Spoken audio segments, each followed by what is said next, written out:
Çfarë bën një musliman ambicioz? Wallahi dhe zënëruar, nuk e bën besimtarin ambicioz asgjë më tepër se sinqeriteti apo. Apo si të dim për kënë e ki, njeri të gjitha vërtet i ka të leta. A nuk është në jetë në kësaj bote? Për shembull, me të thonë sonte dikush, në spital është një njeri një plak, i smut, apo shkon me e këshyrë dhe sa të ka e që të këshyrë e tjepëtën. Edhe qatë kur lazim për i laqeve ti bleja, ke që ka ka munohu, apo, a shkon? Nështë në basë mëjtërë shkon e dy, apo, të valojnës, i kam dhe punë tjera, nuk ki ambicje për me i shërby deri në fund. Po në qëfë se bëhet fjallë për babën tënë, apo, rrën gjithë natën e shpenzon ke që ka kështu më radhë. Pse? Pse kur dihet për kanë është, tani ma letë është atë. Edhe në qofë se na e kena për një me, ama për një me e kena knaqin e Allah Gjallahu Ala, na për një me o zëtë dhe me shku në gjenet, vëllaj hajguara si jem të bo. Sa ma për një me e kem gjenetin, ma ambiciozim atë. Normal është kjo puna atë. Vëllaj qëre, vëllaj dërruave. Një njëri ka banu me një ven shumë vështirë, situatë dhe rrethana shumë trona atë. Thot madje edhe rrugës u shku në shpe, ishte një rrugë shumë e vështirë, kalante kanalizimi mbi rrugë shumë kundërman të ere keqe, gjithmonë kur e paramendoj se kom këtu në shpe me vërtetësi shka janë shtëpi atë. Thot një ditë merr lajmi se jam pranuar në punë me një firmë shumë prezioze, me një vend jashtë vendit, si më thonë me shku me punu në Gjermani ose në Amerikë diku atë. Thot edhe do të thotë kërkoj për meje një muj ditë me prit, mas një muj e me shku në atë vend me jetu atë. Thot vallahi, thot nga Maraku i madh që ka me shku atje, apo as nuk e hetoj kisha mu erën, as nuk e kisha mu kanalizimin, as kur gjëjsh, thësha një muj ditë as jam të i pa mobile, këtë medi këm pas atje atë. Andaj dhe besimtari, vallahi në qofë se ti e din, se tash, që moment, betohem në Allahun e madh, se qitash atë. Gjeneti është ka zbukuruar për ty atë. A din këtë punë? Është i krijuar. Allahu e ka krijuar gjenetin, i gatshëm është ai atë. Sikur se ka thonë Ibn Rejepi, Allahu Gjallahu Ala ja ka nda çdo kujt ka një parcelë në xhenet. Që kjo është parcela e filonit, që kjo toka e filonit, apo? Dhe Allahu Gjallahu Ala ka caktuar argat që punojnë me ta ndrejt xhenetin ty apo. E çka të ka me ty të ka me që argatëve me uqu materialin e kërstives tonë apo. Andaj kur thosh subhanallah, ja uquve Nikolis tulla apo. Çështu kuptoje? I fal dy recate, i çove domobilet e nat apo. Apo dikur që çështu para menon apo. Sa më shumë bëj argatëve, thot Ibn Rejepi rahimullah, kur s'ban kur gjë ata rrin personisht. Kur gjë s'bojnë.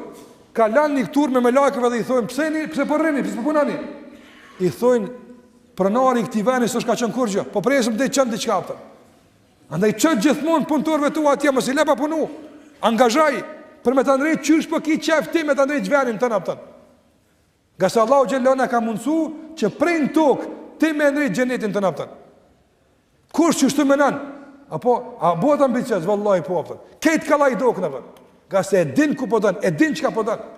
Prandaj ajo që na bën ambicioz është ta kemi të kullushëm, qiltër, shumë pasër, qka po dojmë atë? A ki për një me gjenetin? A ki vetë nërë vetën tonë? Nalë dhe thuj, e filan. Allah, a për një me dhe më shku në gjenet, a veç qef po ki apëtën. Kështë cila është, se vallaj ka njerë, na qef e kem. A veç marak këna me shku në gjenet. Me marak nuk shkuat në gjenet. Këto harraja. Me qef në gjenet shkuat. Ja, me qef shkuat. Shkuat me gale dhe me brengë. A ki për një me? Kush e ka për një me shkan vallaj apëtën? Nuk ka njëri që për një me dhe me shku në gjenet nuk mërin, s'ka kësë njëri. Në gjenet nuk shkone veç a gjipën hajgare. Edhe këqyr me helbet, nështë të helbet, këqyr me rastësi me i në gjenet, rastësisht me s'po gjitet, me rastësisht s'ka. Po për një me hi e në gjenet. Kush e ka për një me, shkën në gjenet. Kjo të bën ambicios. Sa ma për një me e ki, sa ma qiltër e ki, sa ma të kullu me ki qëllimin, vallahi shumë ambicios ki me kuna për. E dyta që të bën ambicios është që njeri me kujtu vdekin, edhe vdekja të bënë ambicios. Shumë interesant. Vdekja të tjertë i bënë më dukeraju, a ki me deka, me njerë po shanë, s'ponan. Qa mu lodhë, ka me dek. Apo, muslimanin, interesant, vdekja e bënë më ambicios. Pse? Pse aj e din se pa afrohet vakti më mshelë fletorja. Apo, a ke pas si aj në gjansin shkollë.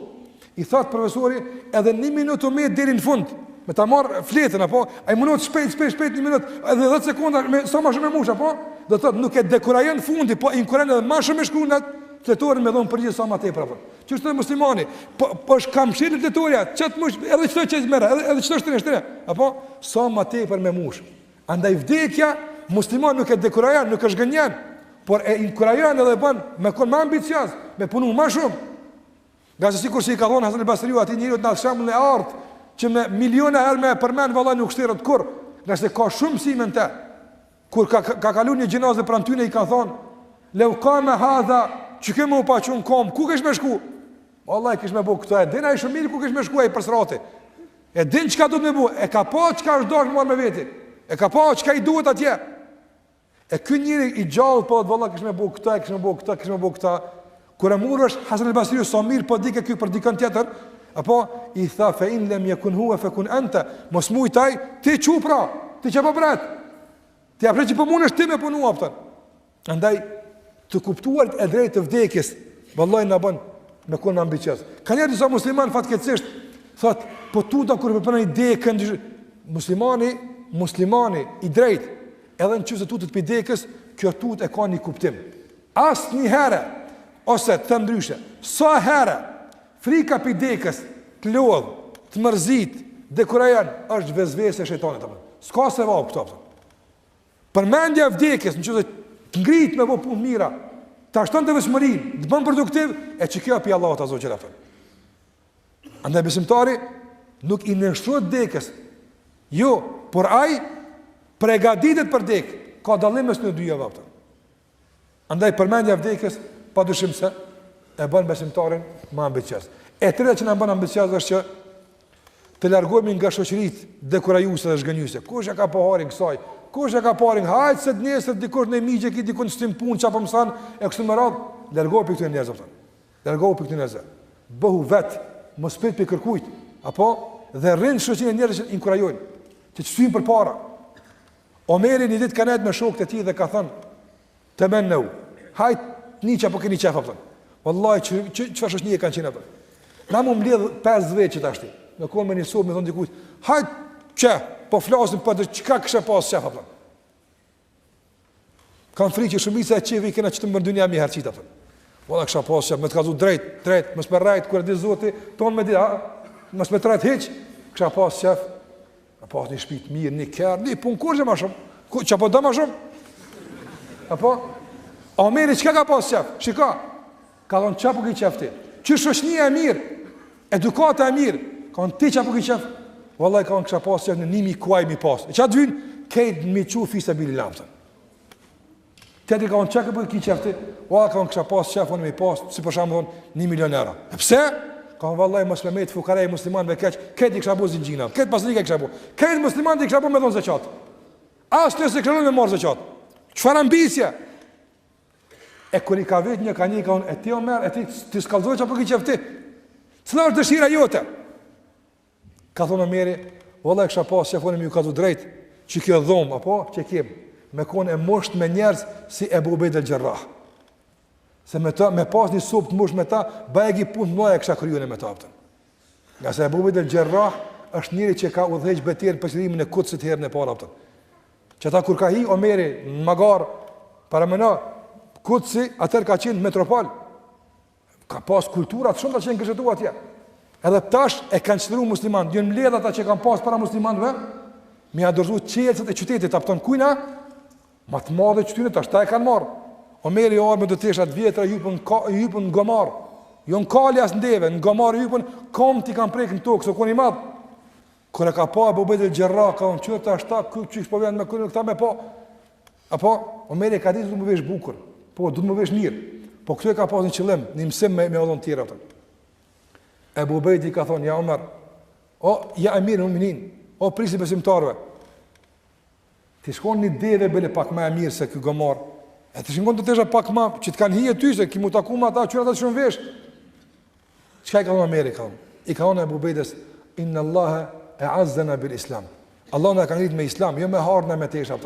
Na jena krenar kër e kena din në Allah Gjallahu Ala, jo kër veshën bukur. Krenaria jonë është në fejnë tonë. Sare kërkujmë krenarin dikon tjetër, kome në mposhtë Allahu Gjallahu Ala. Andaj ka pas me pas Ebu Ubejd el-Jarrah me vetë atë. Dhe pika e fundit që na ndihmon me lejen e Allahu xhallahu ala që timi ambicioz. Ti me që lëvizim, ecim përpara, është duaja, me lutë Allahu xhallahu ala. Në kaptinën e dëshirave, pejgamberi sallallahu alaihi wasallam ja ka bua Allahu xhallahu ala në së lutja. Dhe ja ka treguar sahabëve këtë lutje. I ka thënë, kisha pas dëshirë, që ka Muhammed Azam, kisha pas dëshirë që të rritë në rrugë të Allahut xhallahu ala. Kjo është kulmi i sakrificës për Allahu xhallahu ala. E tani çamë wasaj, thumma ahya. Pastaj Allah më ngjall opet, e çka opet? Opet u këtë fi sebilillah, opet me dek. Opet më ngjall, opet me dek. Subhanallah. Çfarë ambicie ka pas Muhamedi sallallahu alaihi wasallam? Shiko, jeta e tij ku në mushën e ka pas garantuar xhenetin këtë dynjë. Ka pas dëshirë 3 herë, 4 herë, 5 herë marr më vra, edhe Allahu xhallahu ala më shpërbly sa më tepër për mundin e tij apo. Kjo ka qenë dëshira e tij. Kjo ka qenë lutja e tij Allahu azza wa jalla. Prandaj besimtari lut Allahu xhallahu ala, ka se din se sot është të përpjeket me kon ambicioz. Sot është të përpjeket me kon i ngritur, nëse nuk e shoqëron për krahje Allahut azza nuk e ka mundësi me kon ambicioz. Andaj lut Allahu xhallahu ala, o Zot, më jap ambicie. O Zot, më mundso të arrij kët. O Zot, më mundso që ta bëj kët e kështu me radhë. Thuhet për Sultan Fatihun se vazhdimisht e ka lutur Allahun xhallahu ala që Allahu t'ia mundson që në dorën e tij të çelot Konstantinopoli apo Istanbulli. Ka pas ambicie të dua, ambicet i ka shëruar me lutje dhe Allah ja ka mundsuar. Thuhet për Salahuddin el-Ayyubin, i cili ka dëbu kryqtarët kur e kanë pushtuar herën e dytë Kutsin. Thuhet për të se 2 gjëra i ka pas që e kanë përgatitur, i kanë dhënë shenjë se ku më çliruan. E para, sërzeti i tij apo. Asnjëherë nuk ka buzëqesh atë. I kam pse kur s'po kesh ti, jo na duhet me kesh, s'është haram me kesh. Po kam pse ti s'po kesh kur? Kon vallahi nuk muj me kesh përderisa ata shkelin xhaminë pejgamberit ton apo. S'mund me kon rast apo. E ka pas shumë për një me apo. Kur s'ka pa përpara klimit të sabut. Dhe lutja e shumë gjatë natës Allahu xhallahu ala që të mundson arritjen këtë qëllim apo. A e ka lutë, a ki dëshirë për shembull? Unë shumë kom qef vallahi, thot dikush për shembull edhe pi motra muslimane, kom qef shumë umlu, po qef si kom ose një vëlla musliman, kom qefën e shumë. A ki qef? Sa e ke prish gjumin natën Allahun me lut për çit qef tonin apo? Ku e qefi pra? Andaj duaja, lutë Allahun xhallahu ala, Allahu te bareka ta mundson atë.